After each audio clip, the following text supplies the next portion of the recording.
Tapi di era aku iya sih memang aku nggak pernah tuh sempat ada momen main terus ditayangin pada saat itu. Karena aku kebanyakan main di Visi Utama Iya. gitu kan.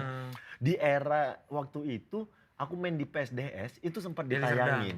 Iya. Tapi itu acak, nggak yang semua ditayangin. Belum zaman internet itu. Belum. Bukan dia live di stasiun TV, tapi Oh. ada beberapa pertandingan yang aku rasa dia biasanya bakal live kalau tanding lawan tim-tim yang Gede. ada di Jawa. Gede, oh iya. Yang ada di Jawa. Karena kalau ke daerah tuh jarang mereka. Betul. Nah, jadi aku inget tuh momennya mereka dulu biasa kan paketan. Kalau misalnya PSDS main ke Jakarta, lawannya Bogor, nanti paketannya Persita. Ya. Nah gitu, jadi habis lawan Bogor, nextnya lawan Persita Persita. gitu.